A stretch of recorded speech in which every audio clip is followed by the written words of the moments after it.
Hello everyone, I'm out here bright and early this morning. Right behind me is the garden that's given me the most trouble.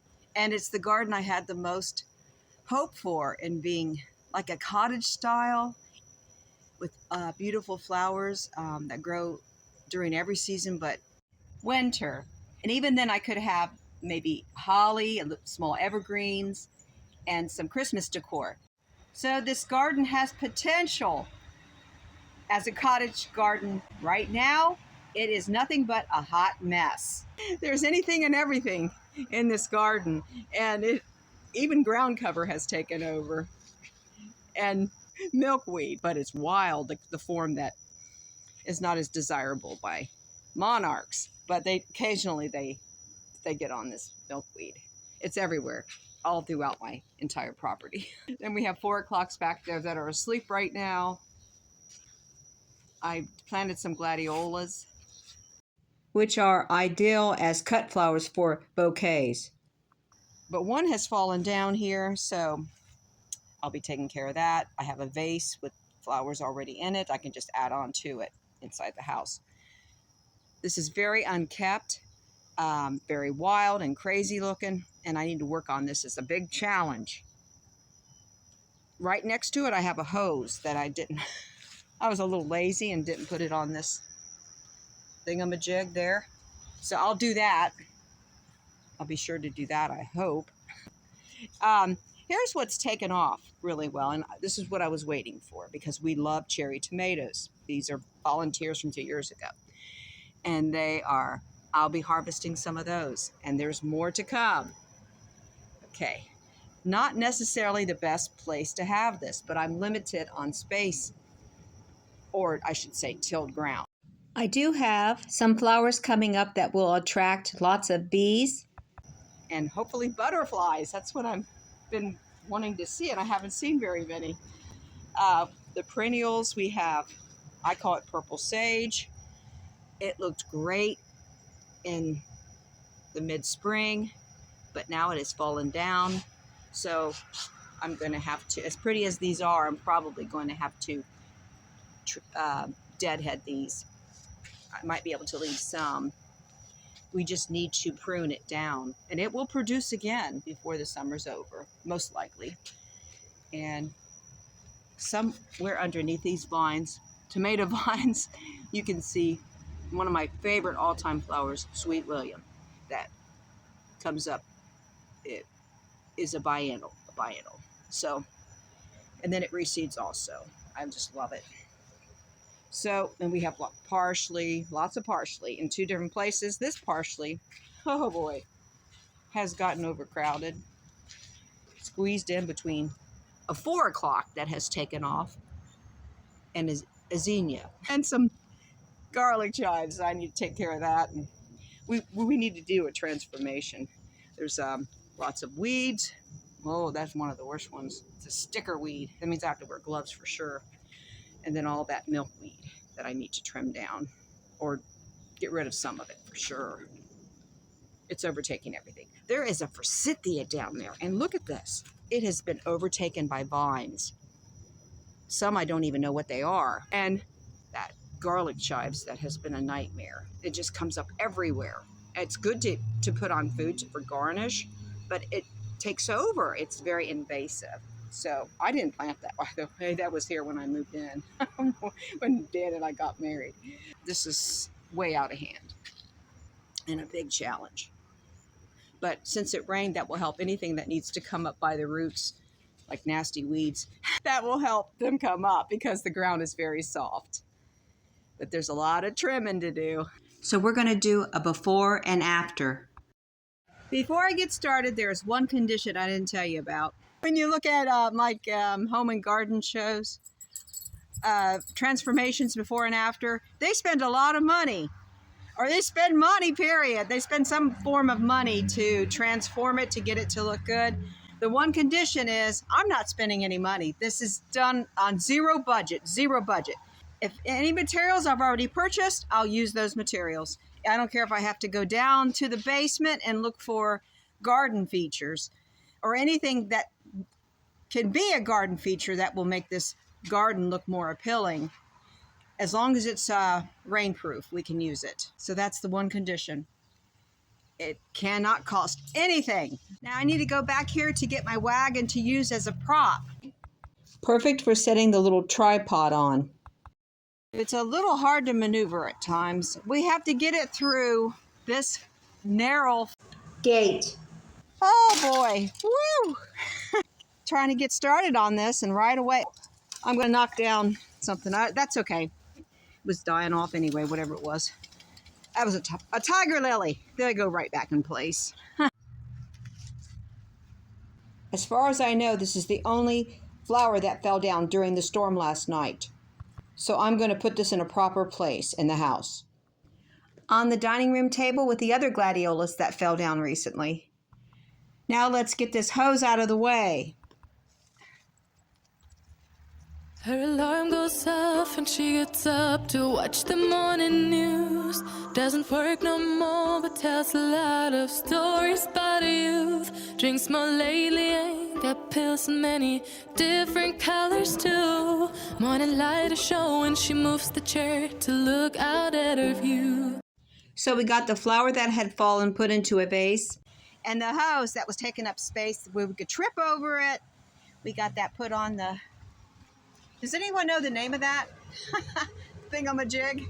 Okay. And do you have a solution for me where it would be easier to put up a hose? Because that took a while and it made me tired. Boo-Boo, come get your lunch. I have to take a break to feed Boo-Boo. Come on in, Boo-Boo. Okay. Little Boo-Boo, you want your lunch? Rash, not more than prescribed, could be left by pain. Serious side effects include increased risk of throat infection. I'm back outside again. When I was inside feeding, right after I fed Boo, I immediately started fixing my lunch. And I heard thunder and lightning, and we saw lightning. And then all of a sudden there was a downpour. So I had to delay coming back out here to work in the garden. And I got to rest up. But you know what was good about the rain? After the rain, it's cloudy. The sun went away and it's a lot cooler now. It's more comfortable. There is a wonderful breeze. But I want to get on the ball because I did see some lightning way over there. I want to get some of this done. I'm just anxious. I'm trimming the tomato vines, which are all over the place. And I need to get them away from the grass because Danny's going to run them over with the lawnmower anyway. I'm trying to keep the ones that have tomatoes growing on them and some of the flowers. But if they're too small and there's tiny little pea-size cherry tomatoes, I may take those, especially if those vines are too close to other plants that are trying to grow.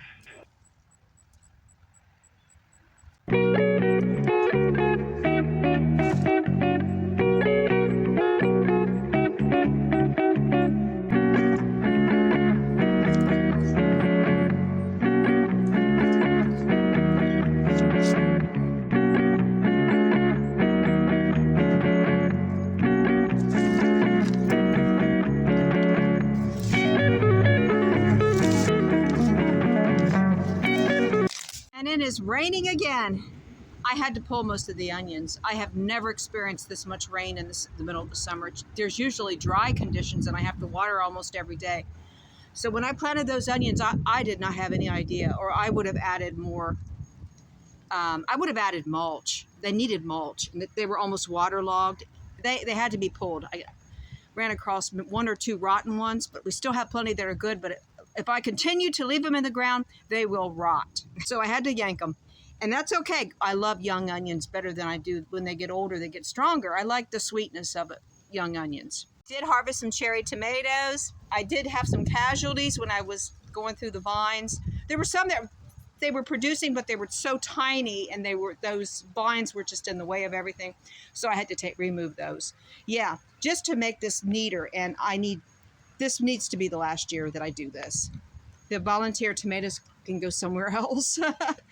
I want this to be a cottage garden with herbs and flowers, and it's just not suitable for cherry tomatoes. I think most of you agree with me. If anyone disagrees, let me know, because this is a hot mess. But it's an edible mess, at least the tomatoes are, and most of the onions. So I'm going to hightail it back inside. Probably won't be out here till tomorrow. unless it stops raining and clears up. Talk about clearing up. This side of the garden is looking a little more clear. Good morning, everyone. It's the next day. I came out here at 6:40 in the morning to continue what I was doing up until almost evening time yesterday, pulling weeds.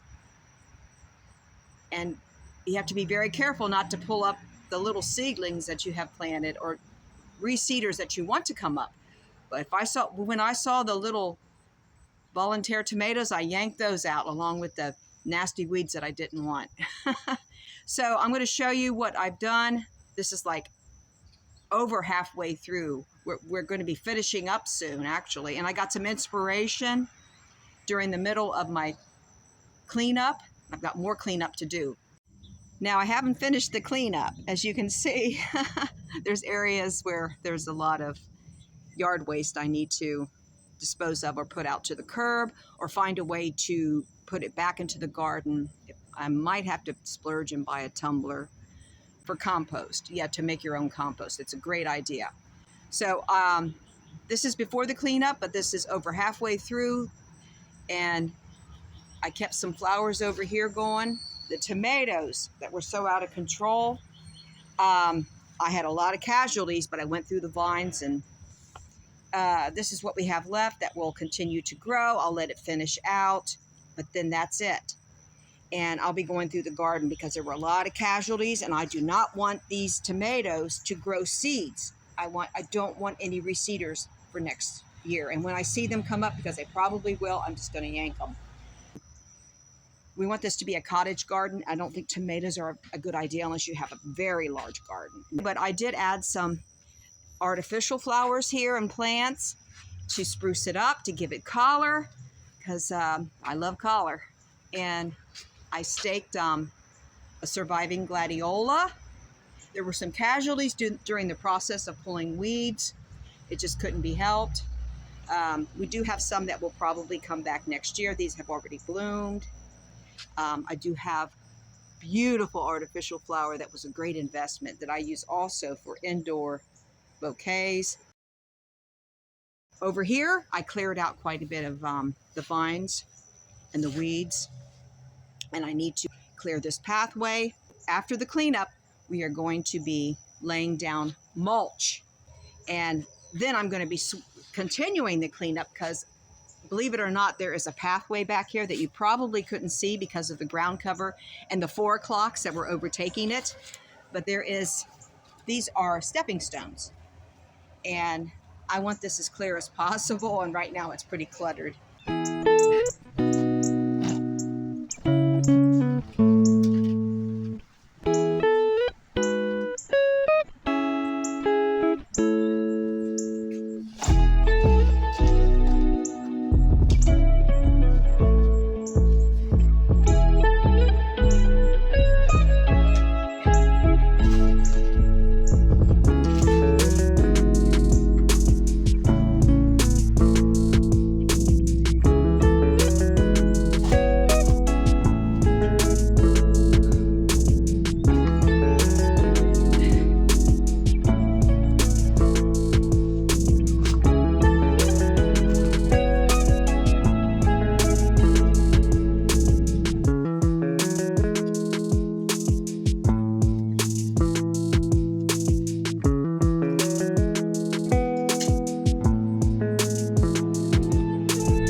Now I cleaned up pretty well, and I'll be cleaning up some more as I go along. I'm just going to try to maintain it more often and not neglect it so much.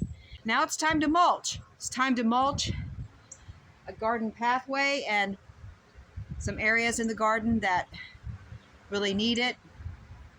Mulch is great for holding in moisture and for suppressing weeds.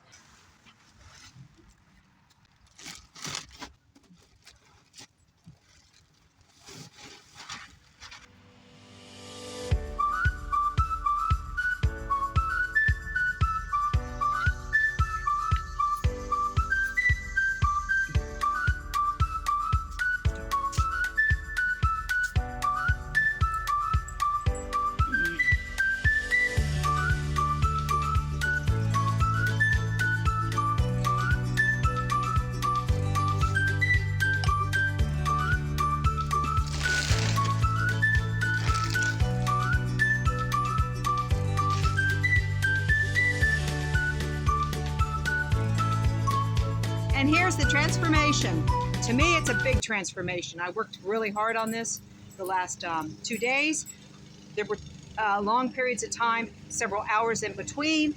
Because of the rain, I had to go into the house. But this is better than what I imagined for a short period of time and not spending any money at all. The mulch, 2 bags of mulch, I bought about a week and a half ago. So I said I was going to use what I already have, didn't I? That's what I did. So this is the view we started out with, I believe, for the before. And this is the after, which is now more weed-free and easier to maintain. It went really well. I was able to clear off the stepping stones. I could do a better job. It's a work in progress. It always is. That's a garden for you. It's a way of life. It's a lifestyle. And it's a wonderful lifestyle. It's a frugal lifestyle. And it gives me so much pleasure. And I'm starting to see bees and butterflies come along to check out the new garden. And I hope I inspired you. And if you have a channel, let me know about it. I like to see your before and after. And tell me, what is your favorite thing about gardening? What kind of plants do you grow? And what are you getting ready to harvest? This is realistic gardening. I didn't bother to get cleaned up to say goodbye. It's been a blessing. It's been a wonderful experience gardening. It is a challenge that gets my adrenaline pumping. And it can do that for you too. God bless each and every one of you. I'll see you on the next one.